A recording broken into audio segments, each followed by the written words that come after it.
Hello everyone, and welcome to part 3, that's 4 fingers, wrong amount of fingers, there we go. Part 3 of my 1000 subscriber special, where we will be looking at my Mac collection. So, we will be going roughly in chronological order, although I'm separating it into 3 sections, which will be... Well, no, I'm doing 4 sections here, yeah. Which will be PowerBooks, then iBooks, then MacBooks, and then desktops. So that's the order we're going in here to keep things more consistent. Otherwise, it'll be in chronological order by year of release. So, yeah. That's about all I have to say, other than this will be going really quick on each one because I don't have a lot of time. Specs will be on screen, so I'm not going to say anything about specs on each of these, just read on screen. And I'll be talking for like literally less than a minute about each one, and then shutting it down, and we'll be on to the next one. Otherwise, this video will be an hour long instead of however long it turned out to be, which is still probably going to be close to an hour. We'll see. Hopefully it's shorter than that. Let's get started here. All right, wasting a minute. This is my PowerBook 100 from 1991. And yeah, the internal speaker does not work, but sound does out the headphone jack. Okay, so I bought this guy off eBay late last year and had to do full restoration on it. I made a video on that. It needed new capacitors all throughout the system, and now it's working pretty well. And yeah, I really do like this thing, and it's in great shape. One of my favorite ones to take on the go. And yeah, that's literally all I'm going to say about each one. On to the next. Alright, so next is my PowerBook 170, also from 1991, like the 100 was. A couple things have happened to this since the last time you've seen it. First of all, I fixed its hinges. I can open and shut it as many times as I want now. It has new 3D printed part in there. It's doing good. Other thing about it though is that, well, you'll see. Yep, it has no hard drive in it right now. I stole it from my PowerBook 100.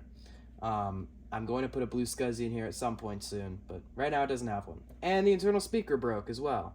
I think the speaker's okay. I think it's an issue with the interconnect cable. Ugh, I need a new interconnect board.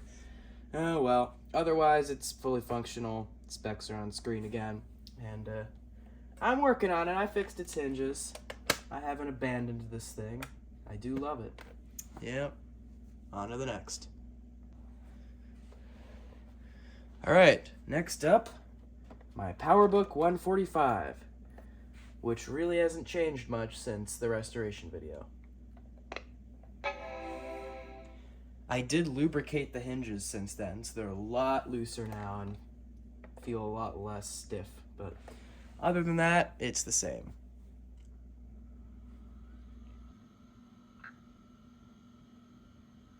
Now, just because I haven't done much with it hardware-wise in the past several months doesn't mean I haven't been using it. This has been one of my most used 68K systems for the past little while, at least until I got my PowerBook 100, where I've been using that a lot, because for a long time, well, several months, this was my only one with working hinges.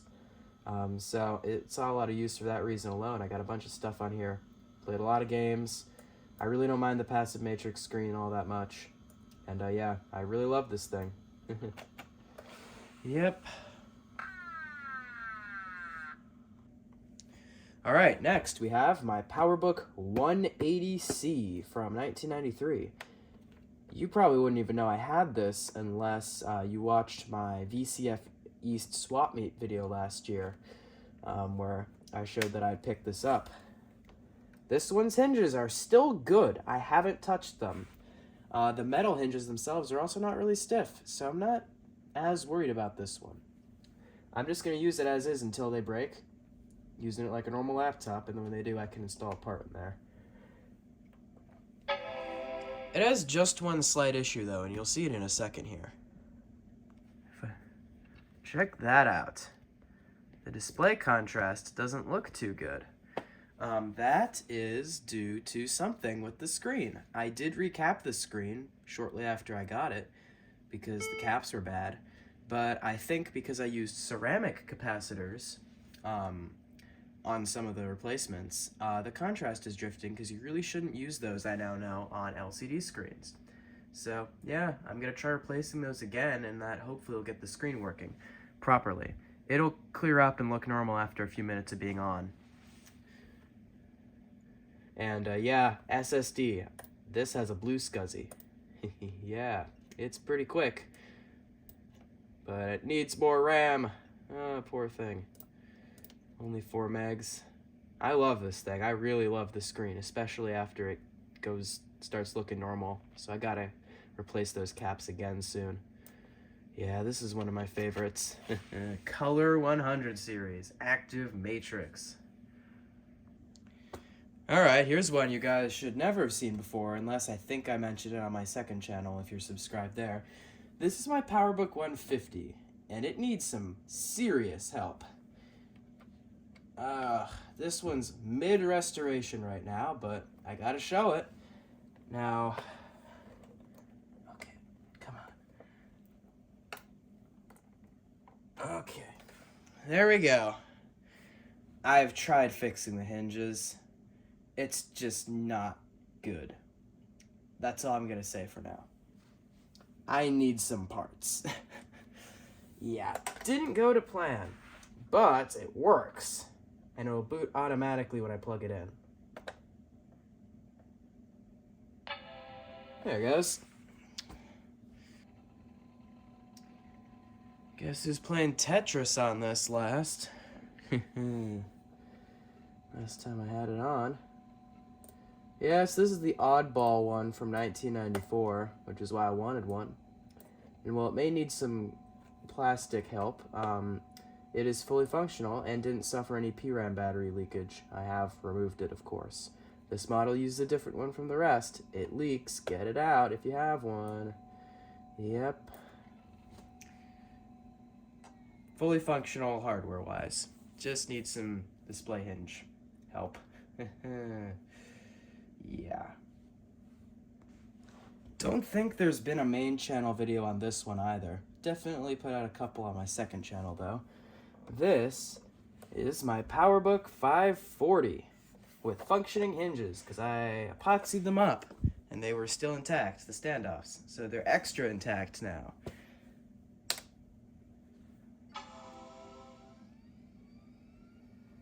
Yeah, the screen on this one has issues. That's actually the backlight diffuser that's done that for some reason. Yeah, I gotta find a donor screen. It's also got some very light tunnel vision, but it isn't actually that bad. Yeah, and then there's that. I'll tell you why that happened. It's because my charger's dying. It randomly cuts out. I have another one that I'm going to recap, and might recap this one too at some point. But yeah, these 500 series chargers really are awful. Wow, this has such a good backlight tube. I need to get this taken care of. And yeah, I did set the dark wallpaper to hide that somewhat. But yeah, fully functional, 12 megs RAM. I'm not talking about specs because that's on screen, right? Yeah, I like this thing. I really love the grayscale active matrix screen. These are not super common. They didn't sell the 540 for that long. And yeah, this one never got a full video, and it probably won't until I finally get around to starting a retro review series, because it doesn't really need to be restored because it's already mostly working. So yeah. Yeah, this one's getting set down open because it needs some hinge help. Actually got to open it a bit more. There we go. Yep, 540C. You would have seen this on my main channel, but only if you watched that VCF East Swap Meet haul video from last year. And a lot of you weren't around back then. But yeah. It works. It needs some hinge repairs, and its plastics are in pretty poor shape. But, you know, the hinge isn't actually that bad. None of the standoffs have fully broken yet. Just one of them splitting. It's this clutch cover. All the clips are broken. I gotta deal with that. But, yeah, electronic-wise, it is fully functional, too, which is nice, because these 540Cs are nice machines. Yep. Screen looks great on this one too. Man, this one takes longer to boot up than I remembered. Man, I love these 500 series Macs, but I just don't use them enough because that charger's dying. I gotta deal with that. Yeah, I gotta deal with that.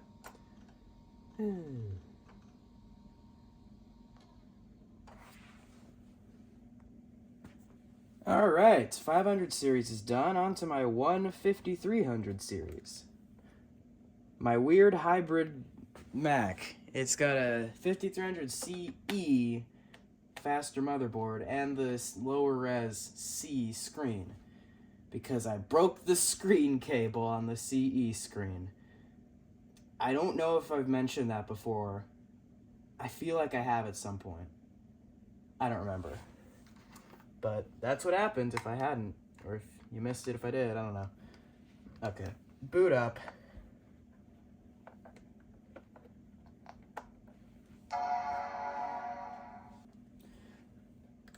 The 5300's a funny computer. I like it. It's genuinely not a very good computer, but it has a special spot in my heart. My CE, which is most of this is the CE. Most of the plastics are anyway, and the motherboard. Was my first like classic PowerBook. I had my G3 Wall Street before that, but it was my first real old one, and I'll always like it for that. And I'm pretty fond of these computers, honestly, even if they're pretty slow. So, yeah. I need to find a donor unit for that darn screen cable.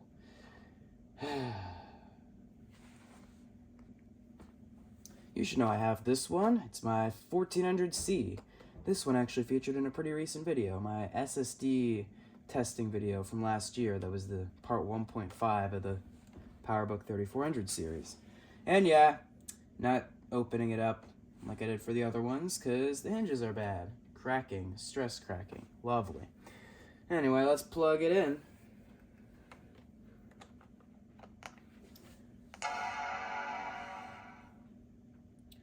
This thing's basically just a slightly better built 5300.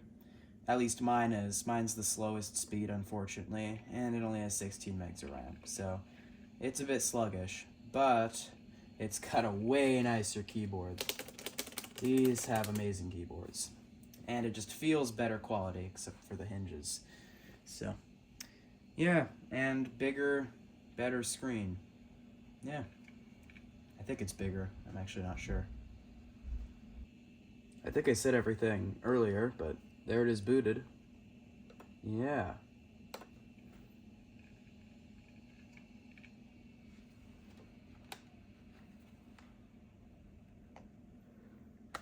And I don't get to see it too often because I don't close the screen on this, but there's the back. I got some stuff in here because it only came with the clear book cover. So, yeah. This is a 3400C. Except it's not the 3400C from before. Yeah, I did get another one. I'm not going to go into that here. Just know that it happened. And that this was a 240 megahertz, but it's in worse cosmetic condition. So I swapped the boards between the two. So this now has the 200 megahertz board from my original one. And my original one, which you'll see in a minute, has the 240 megahertz board from this one. But it does work, so I'll boot it up. Missing the hard drive and the hinges are wonky, but it works. I'll be booting it off a compact flash card in the PCMCIA slot. I guess I didn't even need to plug it in. This thing's battery works. Oh, it's got battery number 3 in it. And battery number 3's lights don't work, but this battery works. Battery came with works too, though. Yeah. I have to say, though, the screen on this one's a lot dimmer and yellower than my other one. Part of the reason I swapped the boards. Yeah.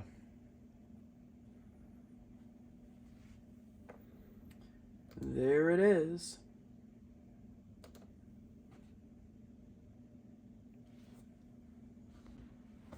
here is the nice condition 3400C that you guys all know and love from my other videos. I didn't get it. I think this one has battery number 5 in it, which is the one out of the other 3400. So, yeah. And it's now upgraded with the 240 megahertz board, which is sweet, because that's the fastest speed processor they made for one of these. Man, do I love the 3400s. My favorite pre-G3 Macs. Definitely. Well, PowerPC ones anyway. And I have to say, since getting this thing, I've been using it a lot, and I've probably opened it and closed the hinges like 3-4 dozen times, and it has been great. So this one's hinges and plastics don't seem to be as bad as some of them anyway. Perfect. Yeah.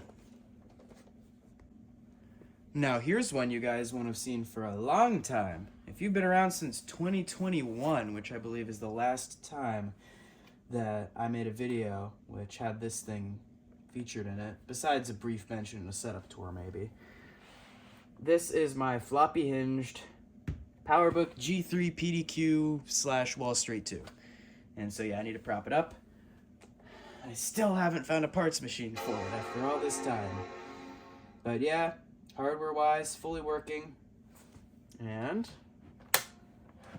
look. Battery holds a charge. Yep.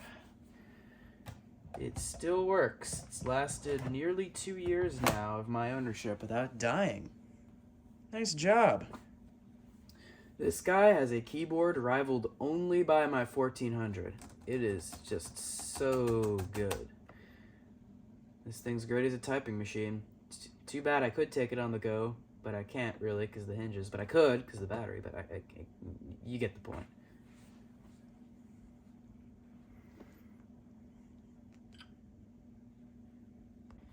It's gonna have been a while since you've seen this guy, but yeah, it's my beautiful PowerBook G4 Titanium. I got this thing in 2021, and can we get a round of applause for this? Because it's gone all that time, and the hinges haven't snapped yet. Yay! They're very stiff, though. But I think as long as I'm careful about it and open it up from here, because it's not an issue with plastics or anything, it's just that the hinges snap if you're quick or do it from the sides. Anyway. It's gotten a couple extra scuffs here and there to the paint over that time, but I think I've kept it pretty darn good for the time since I've owned it. So, yeah. I do quite enjoy using this one. It is one of, if not my top favorite laptop design of all time. It is just so beautiful, every bit of it. I love this one. Someday I'd love to find a 1 gigahertz version, but this 667 is pretty good for my needs, I think. I'm mainly after the 1 gigahertz version because it has a higher res screen. I'm really picky about screen resolution, but this one's fine, honestly. Yeah, just so pretty.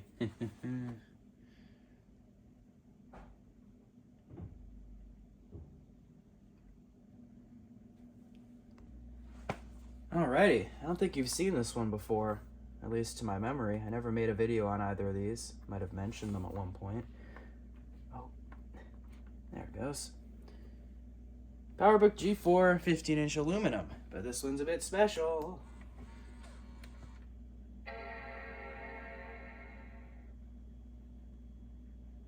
Because it's a dual-layer SuperDrive model, meaning it is the high-res 1.67 gigahertz display, high-res, oh my god, I just chewed through my words there.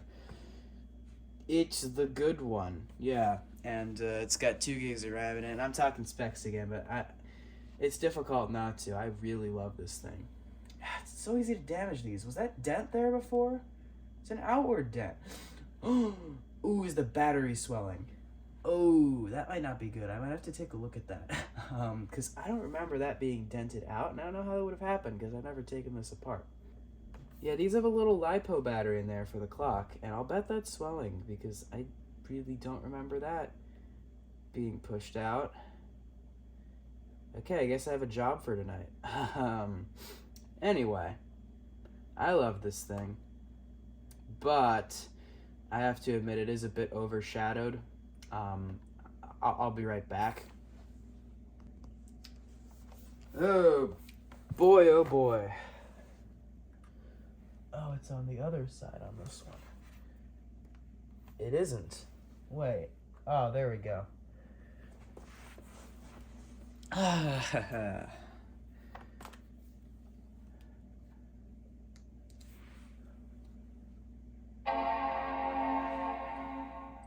Yeah, it's like the one they call the ultimate PowerPC Mac, right?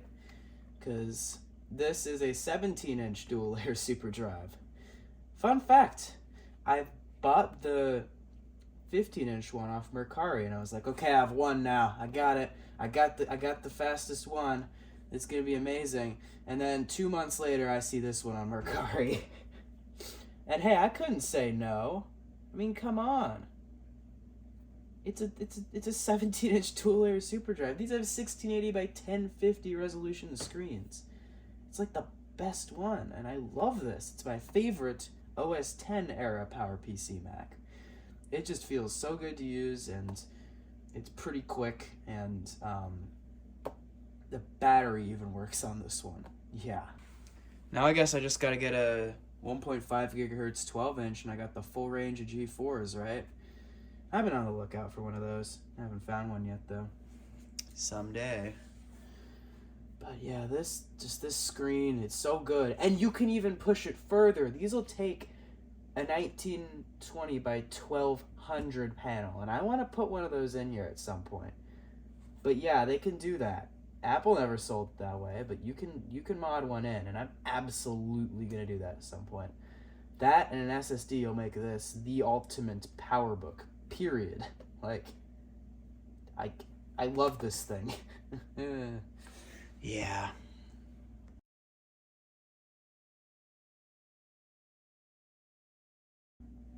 Starting off the iBooks, we have my Blueberry 300 megahertz clamshell. This guy's developed a bit of motherboard instability recently, so it might take it a few tries to get going. So, let's see here.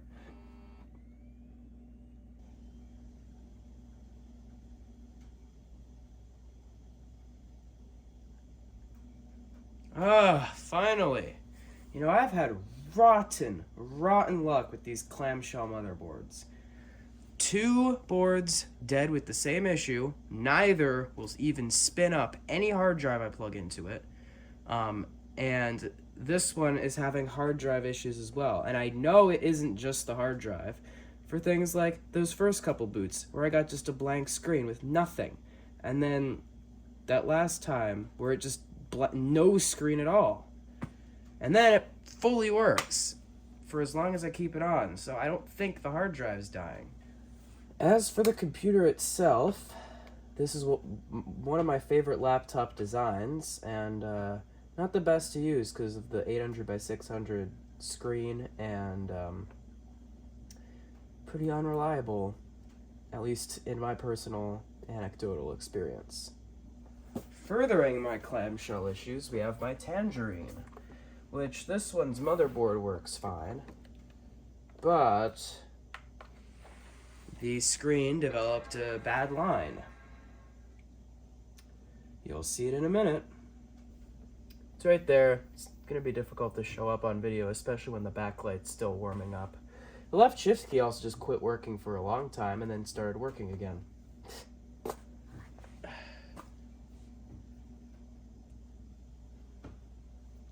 Yeah, you can see the line now. It gets longer, I swear, every time I turn it on. It used to only go down to like here when it started. Oh, and then there's this. The clicker's stuck.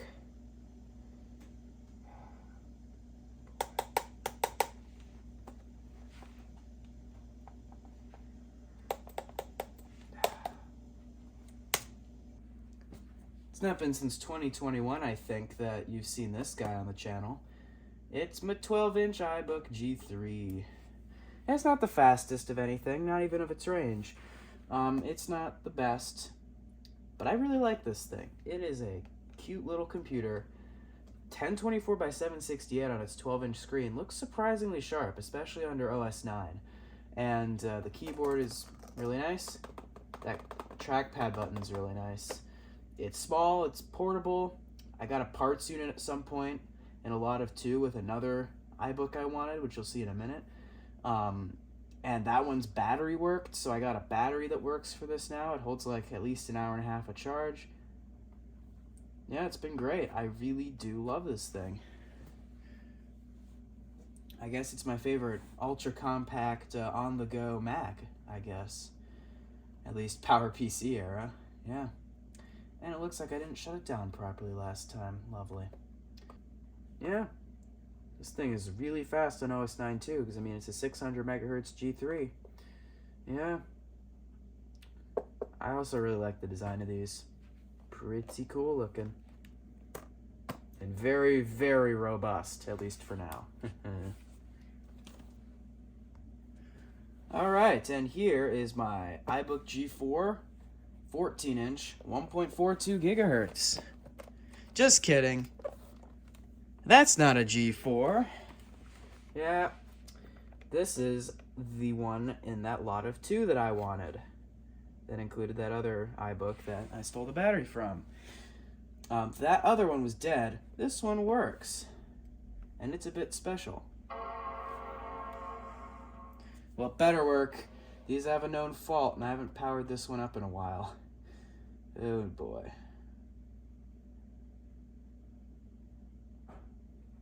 Oh, hey, we're good for now. So yeah, because I'm going to have the specs on screen in a second. This is a 900 megahertz iBook G3, which was the fastest G3 Apple ever put in a computer. So these are a bit special, and they have notoriously unreliable graphics chips. So it works for now. Yeah, there it is. Pretty special one. Not too many people talk about these. They seem reasonably uncommon, but a lot of that's due to how most of them are dead. But yeah, just a neat one to have in the collection. I do quite like this one. Especially since it's got that weird intermediary era where it doesn't look like a classic G3 Snow, but it's also not a G4 either. So, yeah. Now this one's my iBook G4, and you can tell if you watched my original video on it from, God, 2020? No, I think I uploaded it in early 2021, but I recorded it in 2020, I think. You could tell because it's got this awful sticker, as the eBay seller described it. I think they used acetone to literally melt this on. That's the only explanation I have. I've tried everything on this.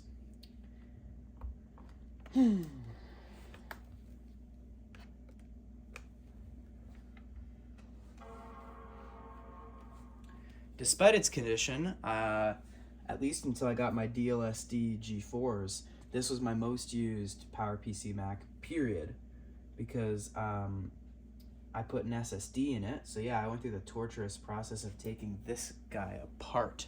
Yeah, that's right. And it's also got a 1.5 gigs of RAM in there. I upgraded it.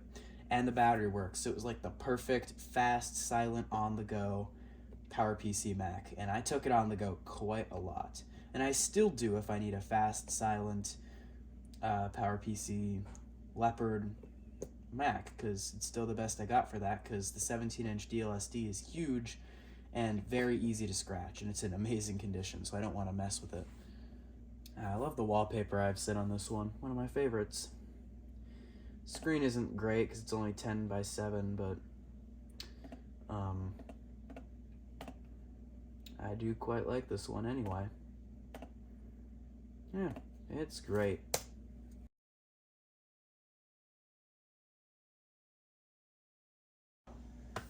It's MacBook time. We're going to be starting with regular MacBooks, then the Pros.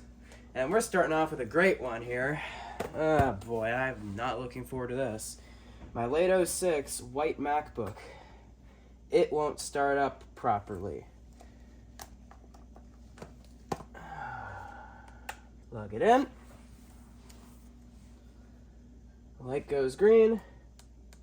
There is no booting up to be seen. Now cue the 5 minutes of me doing this. Oh my god, I got it immediately. Yeah, if I mess with this, somehow, that jolts the power manager into action and it boots up. Holy cow. That usually takes several minutes, and I was not looking forward to doing that. Well, here we go. I have no idea what's wrong with it, and the backlight tube is getting very dim. It'll warm up a bit, but wow. This was always yellow and not great, but sheesh. It's in pretty good condition, but the motherboard was covered in crap when I opened it up to investigate its issues, and I think that corrosion might be part of why it doesn't boot up correctly. But hey, it works. Here is the channel famous late 06 black MacBook, the one featured in some of my jailbreak tutorials from 2021 before I switched to a MacBook Pro you have yet to see.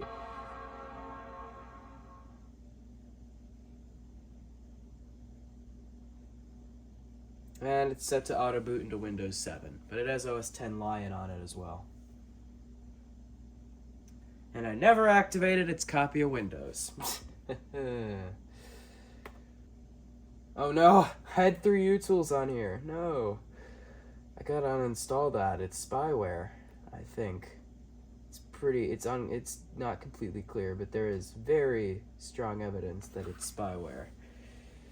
Yeah. Shows you how little I've used this in the past couple years. This one doesn't see much use. Because I got another one. I don't remember if I've mentioned having this one before, but even though it might look like I've just taken the laptop away and then put it back, this is a different one. And this one's a lot better. For one, the keyboard and trackpad have significantly less wear. There it goes. Gave me a heart attack for a second. But this is an early 2008, so it's newer. And this was the last MacBook to come with a black option. So kind of unique in that way. No, it's not rare. They made plenty of these, but it's unique. I don't know why, but the keyboard on this one just feels so much nicer than my other one. But the trackpad feels nicer too. So much nicer, and I'll tell you why. Because it doesn't have a big wear spot in the middle. Just having one of these that still has the original texture, it works so much better with it. And yeah. This one's got a battery that works. It's a white generic replacement that isn't completely correct, but it's the only one of these that has a working battery. The others have, well, yeah, this one has one. My white one's swelled up, so I had to remove it. But yeah. And if you're wondering how I got Mountain Lion on this, it's next post facto. So, yeah. What's this MacBook Pro doing here? Oh wait, that's not a MacBook Pro. Yep, it's a MacBook. The elusive, but again, not rare. Don't believe eBay. eBay sellers, these are not rare. Not yet. They probably will be in 10 years, I don't know. They still sold a bunch of these. It's the one generation 13-inch unibody MacBook before they just decided, hey, we could sell this as a MacBook Pro if we gave it a backlit keyboard and a few changed up ports. That's what they did. Oh, and it's booting Windows. I got it dual booted with, I forget. I think it's a Mountain Lion and Windows 7. I probably have that written down somewhere. Whoa, bright. Here we go. This one is in stellar condition. I do quite like this one.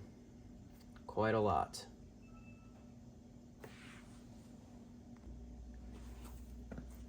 Now, you might remember this if you watched my VCF swap meet videos. This is my mid-2010 polycarbonate MacBook, which is a model I wanted for a very long time, and then found it on the free pile.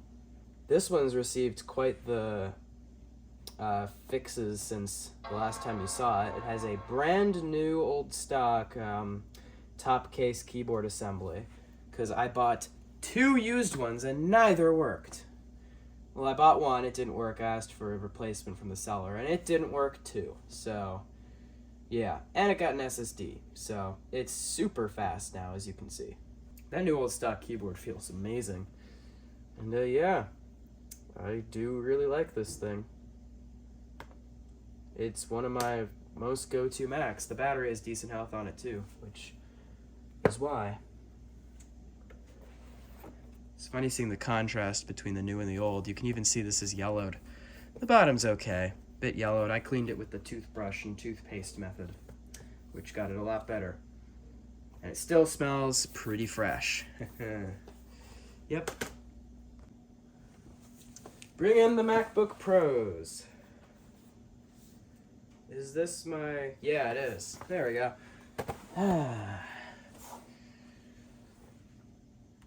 I, again, forget if I've ever showed this one on my main channel before, or even my second channel.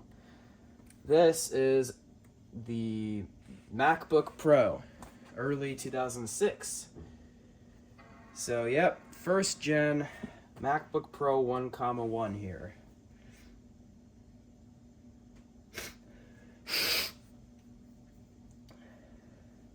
I did throw an SSD in this, and it is super fast, and it's also a top-end config. It's the 2.16 gig. Well, you've seen the specs. It's the top-end config they made of the first MacBook Pro, which is pretty nice. Yeah, pretty clean install. I was messing with a bunch of OSs on here and just restored it back to what I had decided to keep it at, which is Snow Leopard, and then put it away without installing much on it. And the hinge is pretty loose too. I forgot about that. Alright, it's the tutorial MacBook, because it's my go-to Windows 7 laptop at the moment. The early 2008 MacBook Pro. This one is super special to my channel because it's what I got my start on. I edited video on this, 1080p video. It was not fun. And I stopped doing that, but yeah, up until late 2020, all the videos you saw were edited on this. And to make things even funnier, this is one of the models known for having incredibly unreliable graphics chips. And I've had it since 2017, and have pushed it way harder than most really old MacBook Pros would be pushed. And it is still working. Still. I've never even repasted it. I gotta do that. I did upgrade it with an SSD, but that was after I stopped editing on this. I edited on this, booted off an external hard drive over USB 2. What was I thinking? Ugh. Oh, this poor thing. Okay, come on, don't crash. Don't crash. Please. Yay! Dream Scene didn't crash. I installed a Dream Scene on here, which is the animated wallpapers in Windows Vista, but you can get them running on Windows 7 too. I love how this wallpaper looks on this MacBook. It's in horrible condition. It's so scratched up, but I love this thing. It's not even a top-end config. But yeah. And it's the jailbreak device. Although, I did recently get an iMac, which we'll see in a bit, and that's probably going to be, if I need a Windows 7 computer for anything, the one I go to, because it's going to be set up at my desk. But, hey, this one, look at all this stuff, that a lot of this has been videos and stuff. Yeah, this one will always be special. This was my first Mac, but I've talked about it way too long, so, yeah. This will be real quick. This one is not going to be in my collection for very long. It was given to me by a friend. It's a mid-2010 MacBook Pro, I think. 13-inch. It's had soda spilled on the keyboard. It does boot up, and I tested, it'll go into an OS, but the internal Wi-Fi doesn't work. I need to buy a new top case. I already have a 2011 one of these. It's going to be, when we get a chance, it's going to be going to a friend of mine to use for something. I forget what he said he needed it for, but he wanted it for something, and he's going to get it, so... enjoy the one time you're going to see this poor thing on my channel. It'll go to the question mark. I'm not even going to give it that long. And it'll even run on battery, but not for long. And it's dented and scuffed. Yeah. Beyond the realm of a fixer-upper for me, it would not be cost-effective. Here we go. Here's a slightly better example of a 13-inch unibody. The 2011. Yeah, that's right. Monterey. Yup. I got this from the VCF swap meet as well. It was $20, already upgraded. Don't know why he sold it that cheap, but hey, I bought it. And it was a much needed newer Mac. I needed something that could run newer OSs faster than the early 08 can. And well, I have some newer stuff now. That was at the time my newest, so... This one got a good bit of use, and it will continue to. I'm not too fond of this design, though. The screen's too low res.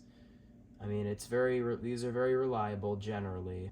And my newest Mac, for now, is this. We need a different charger, because this is a Retina.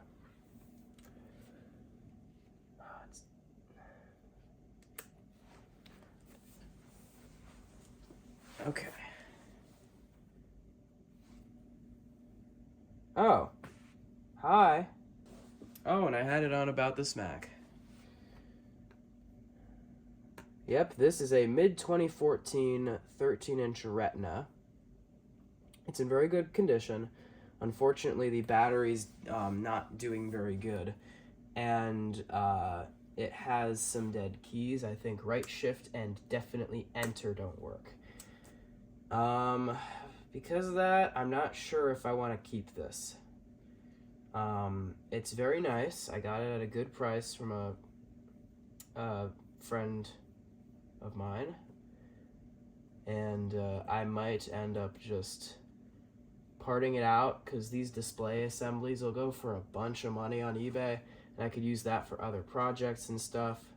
And honestly, as slow as it is, the 2011 is good enough for Mac needs for now. If this was fully working, I'd be talking a different tune, but it does have a couple problems that would be pretty expensive to remedy. So, not sure. It is, at this point, undecided. Yeah. Enter is just the most annoying key to be dead.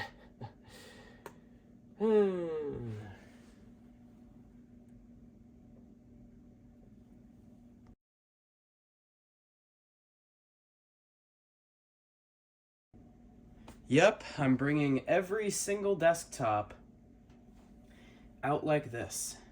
This is the first time I'm doing this. It's going to take a while, especially for the PCs. Anyway, here is my 1999 iMac slot load. Non-DV, just basic iMac. Unfortunately, it's showing signs of needing its analog board recapped. Not flyback failure, thankfully, but the image shifts a bit when big things on the screen change, which is a definite sign that the caps are going bad, which is just lovely, because I cannot wait for the inner bezel to completely shatter and ruin this amazing condition example as soon as I try. Not to mention a lot of expensive capacitors. So I'm delaying that for a while. It also needs new speakers. Amazingly, the Graphite DV Special Edition, which was sitting in a hoarder's basement for who knows how long, is somehow doing better, functionality-wise. Because it's not really showing signs of needing to be recapped yet. But the speakers are still blown out.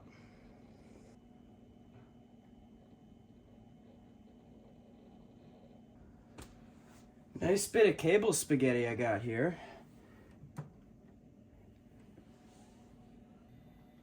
This isn't on. Oh my god. That's why I'm not getting a display. There it is. Lovely.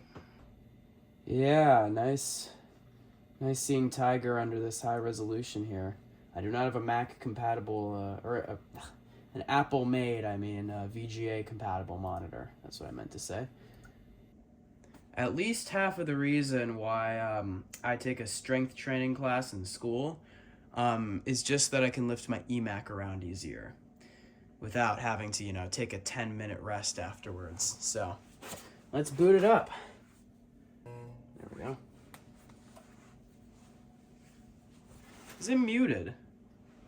Oh man, it must have been muted.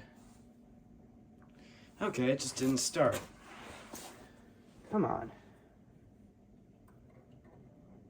There it goes. Oh god, that is not... Lots of flickering. Yep. I have to say, this is my favorite Mac OS 9 system. I had to use the Mac OS 9 Lives patched installer because it's so stupid.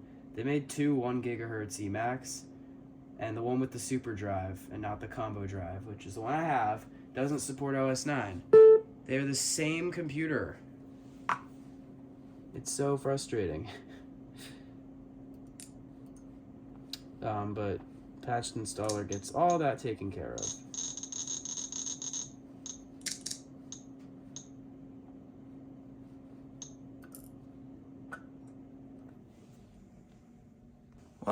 Why did I decide to do things this way for the desktops?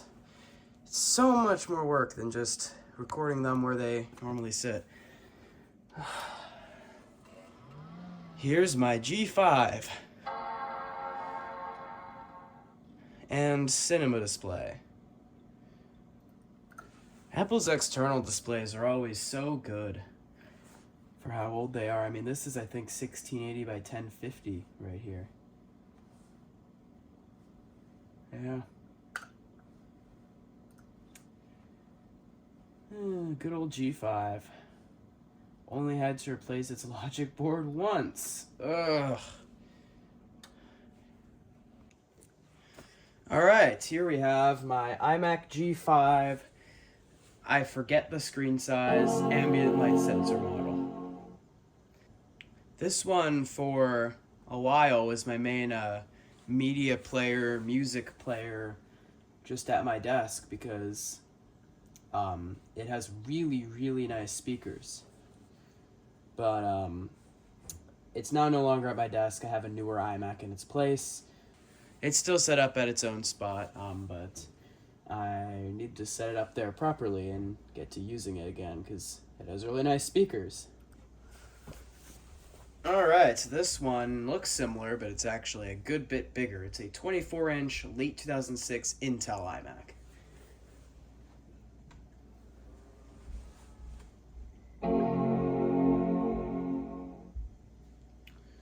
There we go. This one works great as well, besides some intermittent graphics issues. Just some random artifacting appears on the screen.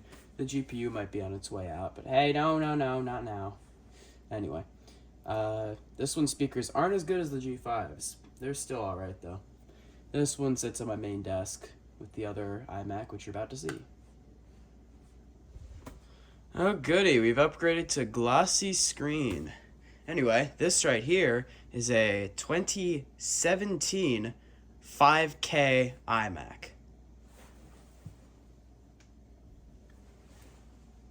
Ha! I fooled you all! It's actually a late 2009 iMac. But I'll bet you couldn't tell because they've looked the same for like 15 years now. Yep. Anyway, this is still a really nice one though. I think it's going to boot into Windows. Let's see what it does. Yep. Anyway, this one's dual booted with, I believe I actually put Snow Leopard on here. I know, this can run so much more than that, but I love Snow Leopard. What can I say?